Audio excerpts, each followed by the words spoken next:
Bienvenue à tous dans la famille en question. Aujourd'hui en France, moins d'1% des mamans accouchent à domicile, mais cette demande ne cesse d'augmenter. Alors que recherchent les parents qui font ce choix? Quelles sont les précautions à prendre pour que l'accouchement se passe bien? Et enfin, qu'est-ce que l'accouchement à la maison change dans la vie de famille? Pour en parler, deux invités nous ont rejoints. Céline Marion, bonjour. Bonjour. Alors vous vous apprêtez à vivre un troisième accouchement chez vous, oui, dans quelques semaines. Et vous nous parlerez un petit peu de vos deux précédentes expériences. À vos côtés, Johanna Laurent, bonjour. Bonjour. Vous êtes sage-femme et vous pratiquez des accouchements à domicile depuis 4 ans. Oui. Vous nous direz pourquoi et nous parlerez un petit peu de ces pratiques-là. Et puis enfin, on retrouve notre chroniqueur et diacre Jean Villeminot. Jean, bonjour. Bonjour Stéphanie. Alors vous nous apporterez un éclairage chrétien sur cette question tout à l'heure. Avant de vous donner la parole, on va entendre le témoignage d'une autre maman ayant vécu un accouchement à domicile. C'est un reportage de Sibylle Delettre. Voilà, donc c'était ici. En effet, c'est sur ce lit qu'est née il y a 10 mois la petite Fiona, 4e enfant de Pauline et Nicolas. On est bien à la maison, il n'y a pas de raison que ça se passe mal puisque bon, on a une certaine expérience, on est tous les deux, je ne suis pas toute seule, j'ai un mari qui est partie prenante, qui m'encourage, qui sait comment se contenir.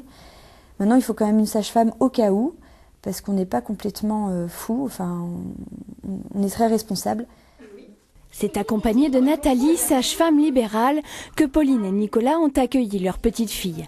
Un accouchement peu banal que le couple a longuement préparé avec Nathalie, mais aussi avec Anaïs de Tinguy-Simon, une sophrologue qui a initié le couple aux différentes techniques de respiration et de détente.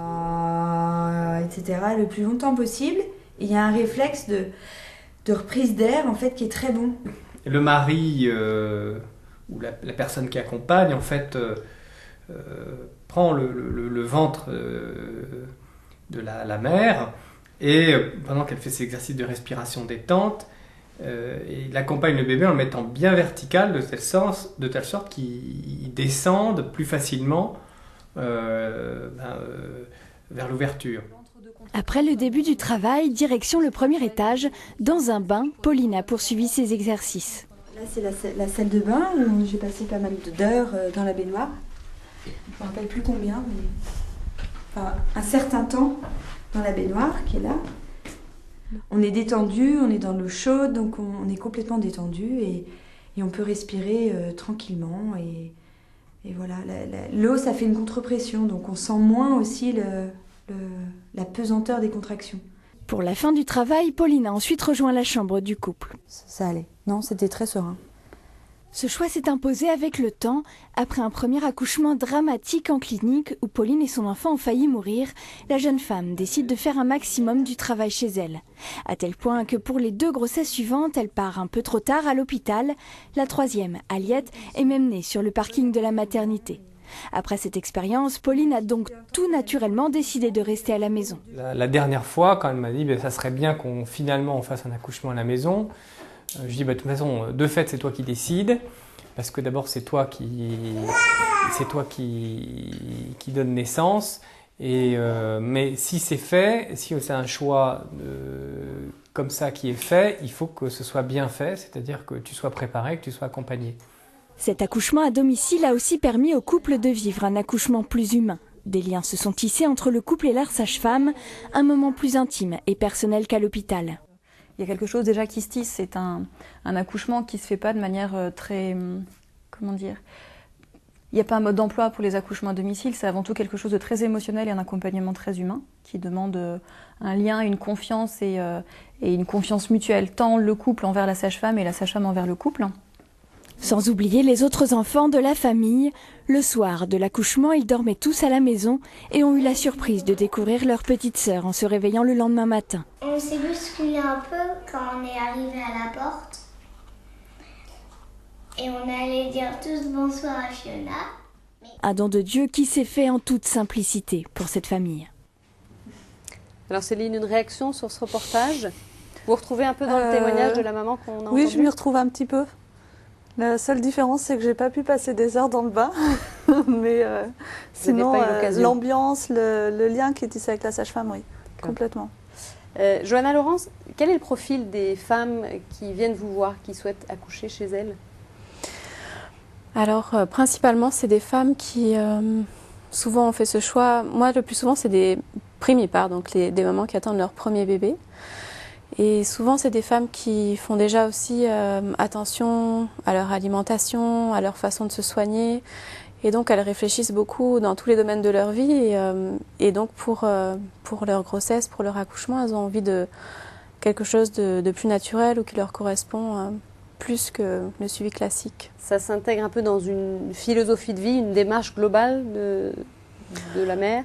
Oui, on pourrait dire ça comme ça. Après, ça peut être aussi culturel ou traditionnel pour certaines femmes que j'ai suivies. Ou après, ça peut être aussi parce que leur propre mère avait accouché à la maison. Oui. Voilà, après, il y a différents cas. Céline, alors pourquoi vous avez décidé d'accoucher chez vous? Alors, pour la première grossesse, c'était ma motivation principale, c'était le choix de position d'accouchement. Je voulais pouvoir être libre. Je m'étais déjà dit, a priori, j'aimerais bien ne pas avoir de péridurale. Mais si je n'en ai pas, il ne faut pas que je sois bloquée dans des positions pas confortables. Donc ça m'a pas mal motivée. Et puis, de par mes études de sage-femme aussi, j'avais plutôt des a priori positifs sur l'accouchement à domicile. Donc pas de crainte particulière là-dessus. Oui. L'autre côté notamment par rapport aux compétences des sages-femmes et aux critères de suivi de grossesse qui font qu'on accepte ou pas, déjà pendant la grossesse, l'accouchement à la maison. Alors vous parliez de la péridurale que vous ne souhaitiez a priori pas avoir. Oui. Pourquoi, alors que la médecine offre aujourd'hui ces possibilités d'alléger la douleur? Pourquoi? Alors c'était très lié à la position d'accouchement en fait. D'accord. J'ai une bonne amie de promo qui avait fait son mémoire de fin d'études de sage-femme sur les positions d'accouchement. Et c'était très net et très évident dans son mémoire. On avait, comme dans les cours de physique, les flèches avec le sens des forces qui agissent entre les forces de la poussée utérine, le bébé qui descend, l'appui sur le périnée et tout ça. Et c'était évident qu'en position sur le dos, c'était une des positions les moins favorables à un accouchement simple. Et voilà. Et donc, avoir une péridurale, ça veut très souvent dire accoucher comme ça, même si c'est de moins en moins dans beaucoup de maternités. Johanna Laurent, alors vous, pourquoi est-ce que vous avez choisi, en tant que sage-femme, de vous orienter vers ce type de pratique, les accouchements à domicile? Alors, déjà en commençant mes études, en fait, j'avais lu des livres sur des accouchements naturels et notamment un livre sur une sage-femme québécoise qui s'appelle Isabelle Brabant. Et dès le début de mes études, c'est tout de suite ce que j'ai voulu faire, mais tout le monde me disait mais t'es complètement folle et tu verras quand tu auras fait tous tes stages à l'hôpital et que tu auras vu tout ce qui peut se passer, tu changeras de projet. Mais non, c'est resté vraiment parce que pour moi, avec mes études, avec mon expérience, pour moi c'est vraiment quelque chose de complètement naturel, la grossesse et l'accouchement, et tant que ça reste physiologique et normal, pour moi c'est dans la logique des choses de ne pas avoir besoin d'assistance médicale de l'hôpital si tout va bien. Mais il faut quand même préciser qu'en France, les sages-femmes qui pratiquent ce type d'accouchement, je crois qu'il y en a une soixantaine en tout, à peu près, sages-femmes libérales, elles ne sont pas couvertes par leur assurance. Alors, pourquoi se lancer dans ce créneau? Parce que justement, on a confiance dans les couples, dans les femmes, dans les bébés, et on sait qu'en se préparant bien et justement en ayant un lien, comme on l'a vu dans le reportage, de confiance, il y a aussi tout un facteur émotionnel et psychologique qui est important et qui joue un rôle dans la sécurité aussi d'accoucher, de l'accouchement et aussi par rapport au rôle des hormones. Donc tout ça, c'est un ensemble qui fait que si on a un bon accompagnement, on peut vraiment accoucher en toute sécurité, à la maison ou à l'hôpital. Mais voilà. Donc concrètement, est-ce que ça présente pas plus de risques d'accoucher chez soi qu'à l'hôpital? Non, d'après les études anglo-saxonnes, en tout cas non. C'est exactement les mêmes taux, voire même des taux de morbidité et de mortalité beaucoup plus bas à la maison. Et il y a beaucoup de pays d'ailleurs, par exemple en Hollande où 30% des femmes accouchent encore à la maison. Au Japon aussi, il y a à peu près 15%. En Nouvelle-Zélande, il y a à peu près 7%. Et dans les autres pays nordiques aussi, ça se pratique pas mal. Et en Angleterre, par exemple, notamment dans un hôpital qui est universitaire, donc à Oxford, on propose aux femmes systématiquement, si elles souhaitent accoucher à l'hôpital ou en maison de naissance, donc il y a une maison tenue que par des sages-femmes, ou au domicile. Et en fonction de ça, l'hôpital envoie la sage-femme là où la femme veut accoucher. Et c'est pas du tout mal vu d'accoucher à la maison. C'est surtout en France, en fait, c'est vraiment l'esprit français que c'est vraiment pas dans la culture française et que, comme en plus on parle très peu anglais en France, les gens ne réalisent pas trop, ne lisent pas d'études, ne se documentent pas et ils restent bloqués sur des peurs anciennes et sur le fait que c'est classique, on accouche à l'hôpital, toujours, avec une péridurale principalement. Et voilà, on ne se pose pas trop de questions, forcément, parce qu'on ne sait pas qu'il y a d'autres possibilités qui existent aussi. Vous évoquiez à l'instant les maisons de naissance. De quoi s'agit-il? Donc, ce sont des maisons tenues uniquement par des sages-femmes, où on vient accoucher et on repart dans les heures qui suivent chez soi. C'est un peu l'intermédiaire entre l'hôpital et la maison. Voilà, sauf que on n'est qu'avec des sages-femmes et on a le même matériel qu'à la maison. Et donc ça se pratique dans tous les pays d'Europe et puis surtout ça vient du Canada, du Québec. Et seulement en France c'est toujours interdit parce que les gynécologues s'y opposent et que de toute façon la politique du ministère de la Santé c'est pas de développer les accouchements naturels. Alors, parlez-nous un petit peu de ces 2 accouchements que vous avez vécus chez vous. Oui. C'était très différent l'un et l'autre? Alors, les 2 ont été très différents. Le premier, comment dire, je suis sage-femme, donc il y a des choses qui font qu'on réfléchit plus peut-être. Mais je ne travaillais pas comme sage-femme et j'étais assez détachée. J'étais vraiment dans le relationnel et dans ce que je vivais dans mon corps et dans le laisser faire beaucoup. Alors, vous m'aviez dit, quand on s'est parlé avant cette émission au téléphone, que le premier c'était au Chili. Oui, c'était à Santiago, au Chili. Dis donc, vous n'aviez pas froid aux yeux d'accoucher chez vous? Non, mais en fait, les conditions, on s'est rendu compte, ça faisait 1 an et demi qu'on était là-bas, que les conditions matérielles étaient identiques à la France. L'hôpital dans lequel j'étais suivie était très bien. On était à un quart d'heure de l'hôpital. Donc il y avait pas mal de critères qui ne rendaient pas les choses plus compliquées. La langue, on commençait à être habitué aussi. Et du coup, pour cette première grossesse et ce premier accouchement, je me suis sentie très accompagnée par les Chiliens parce que c'est une culture plus basée sur le contact et on se sent vraiment coucouné par tout le monde. Donc ça a fait beaucoup, je pense, dans l'état d'esprit, plus la relation avec la sage-femme et la confiance que j'avais en elle. Et le jour J, ça s'est passé comment? Et le jour J, ça s'est très bien passé. J'ai commencé à avoir des contractions de pré-travail qui n'étaient pas du tout douloureuses. Mais j'ai quand même appelé la sage-femme. Elle m'a dit, tu sais, ça peut durer 1 jour, 2 jours. Donc je me suis dit, bon, d'accord, on attend. Et puis donc ça a commencé dimanche dans la soirée. J'ai quand même pas réussi à dormir malgré ses conseils pour être reposée au cas où ce soit que le lendemain ou sur le lendemain. Et du coup, après, petit à petit, les contractions se sont rapprochées. Mais en fait, petit à petit, je suis aussi rentrée, j'étais concentrée dans ce que je vivais. Donc je ne me suis pas trop rendu compte. Ça s'est plutôt bien passé, jusqu'à un moment en où fait. c'est devenu plus fort. Ouais. Ça a été très rapide ensuite. Il y a eu 2 heures de vrai travail pour un premier, ce qui est relativement rapide, je trouve. Et pas trop douloureux. Et, sauf la dernière heure, et notamment le dernier quart d'heure aussi. Mais on est déjà dans un processus en fait. Et comme c'était un premier, j'avais l'avantage de ne pas savoir où j'en étais. Ce qui vous attendait. Et du coup, j'étais dans l'instant présent vraiment. Et le deuxième alors? En quoi ça a été différent? Et juste pour la première, du coup, j'ai été vraiment émerveillée après de voir à quel point la naissance était sacrée. Chose que je m'étais jamais aperçue de ça dans mes stages ou à l'hôpital. Voilà. Ça a été vraiment la grosse découverte. Ouais. Et après, pour la deuxième, ça n'a pas du tout été pareil. Alors là, c'était retour en France? C'était en France, près de Grenoble.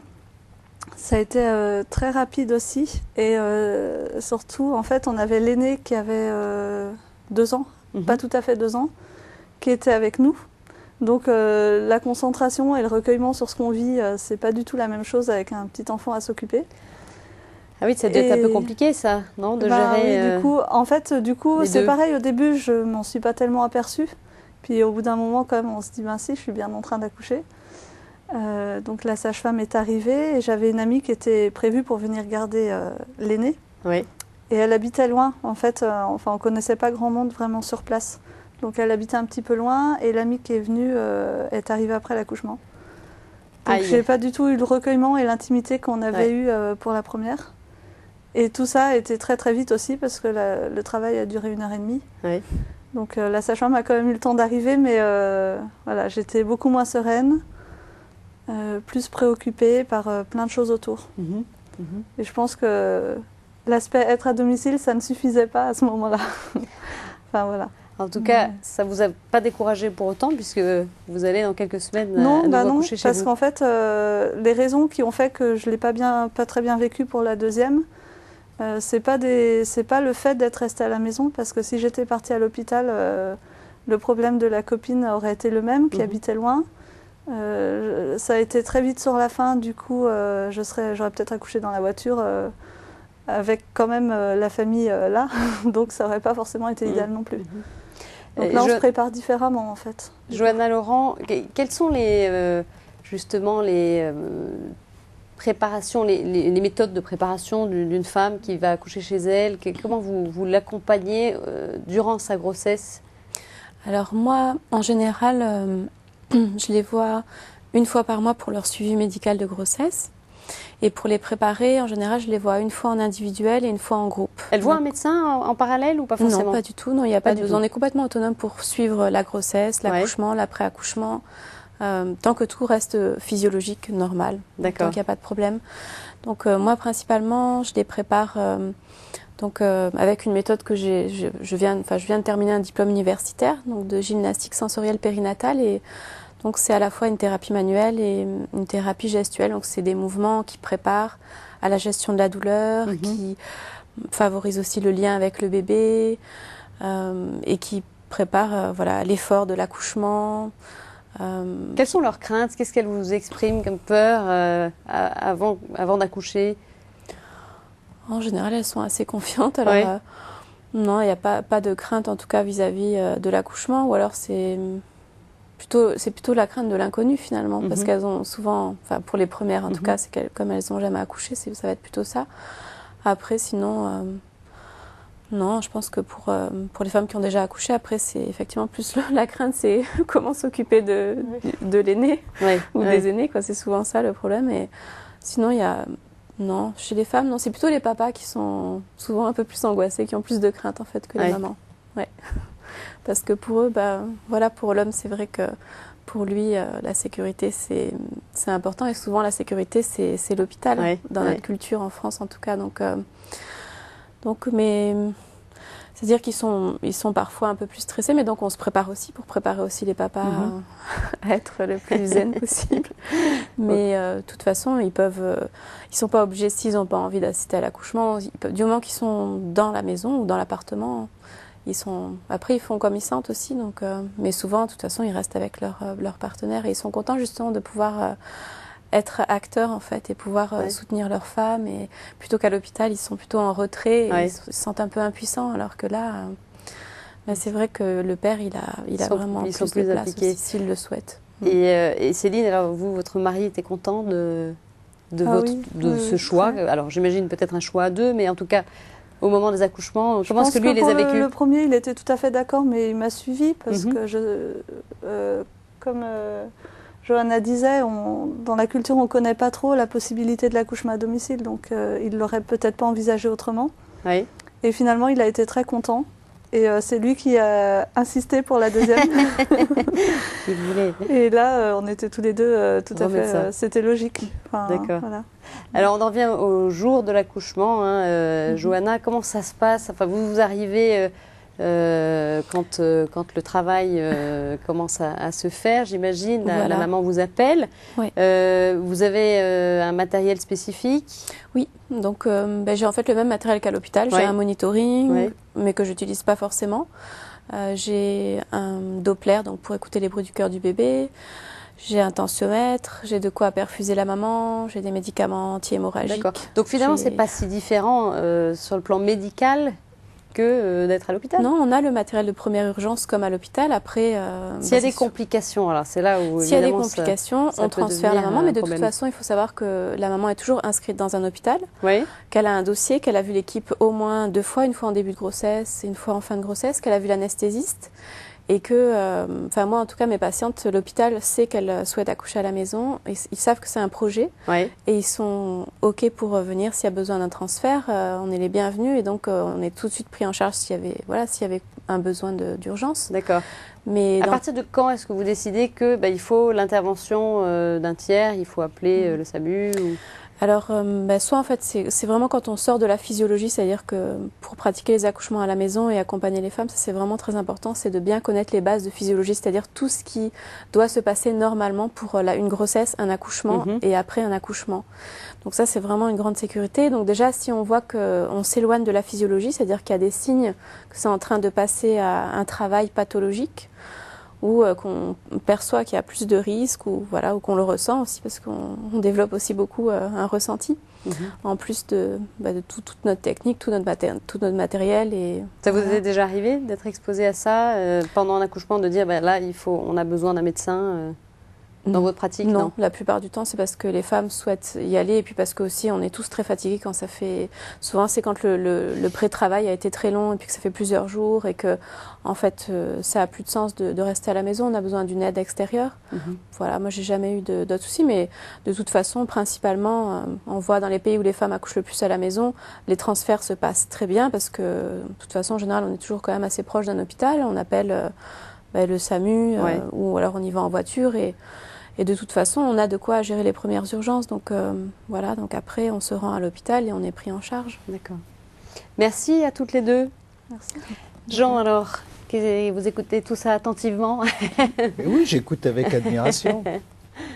En vous entendant, je pensais qu'il est important de rappeler que la grossesse n'est pas une maladie, que la grossesse n'est pas un péril. Et j'imagine que... On dit que c'est en croissance cette demande d'accouchement à domicile. C'est peut-être parce que aujourd'hui, quand une femme est enceinte, elle est soumise à des pressions terribles de la part du corps médical. Tout ça parce que la mentalité fait que s'il se passe quelque chose qui n'est pas prévu, le gynécologue risque un procès ou je ne sais pas quoi. Et moi, j'ai une épouse qui a été enceinte, elle avait plus de 40 ans, elle a été soumise à des pressions épouvantables. J'ai même été...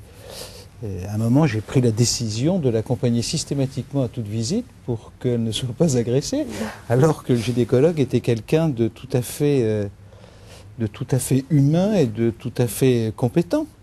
Vous voyez ce que... Je suppose que tout le monde comprend ce que je veux dire par là. Donc ça... Peut-être que l'accouchement à la maison vient restaurer cette vérité, c'est que la grossesse est une bénédiction, la vie est un don incroyable et que, bien entendu, sous réserve d'être prudent et d'être compétent, ça ne peut être qu'une bonne chose de le rappeler. Maintenant, en vous écoutant, je me demandais comment l'accouchement à la maison peut être en même temps une expérience spirituelle. Pour le couple, je ne suis pas sûr que ça soit très différent à la maison et à l'hôpital. Moi, quand mon épouse a accouché, j'ai été très présent à l'hôpital. Les médecins rendaient les papas extrêmement présents.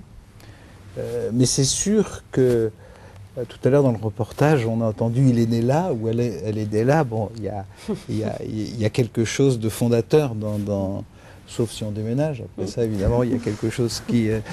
Mais c'est vrai que le lieu est important, on le voit, nous parents, quand on déménage, on voit l'émotion des enfants parce qu'il y a toute une histoire qui est attachée à des lieux, donc c'est quelque chose d'important. Avec les autres enfants, alors là, en vous écoutant, j'ai été un petit peu plus sceptique en me disant, bon, il faut que ça se prépare bien parce que ça peut être une expérience spirituelle très, très riche, très, très importante et en même temps quelque chose de compliqué si j'ai bien compris ce que vous nous avez raconté pour votre deuxième accouchement. Ce qu'il y a de sûr, c'est que quand les enfants ne peuvent pas aller voir leur petit frère ou leur petite sœur à l'hôpital, par exemple actuellement à cause de la grippe A, etc., c'est une frustration terrible. Oui. Donc je pense que l'accouchement à domicile peut être un événement familial quand il y a plusieurs enfants qui est magnifique. Merci Jean. Et puis un livre pour poursuivre sur ce même thème, un guide pour les mamans qui souhaitent accoucher autrement, attendre bébé autrement. C'est un collectif paru aux éditions La Plage. Voilà, merci à tous de nous avoir suivis. Vous pouvez voir ou revoir cette émission sur notre site kto-tv.com. Très bonne semaine à tous, au revoir.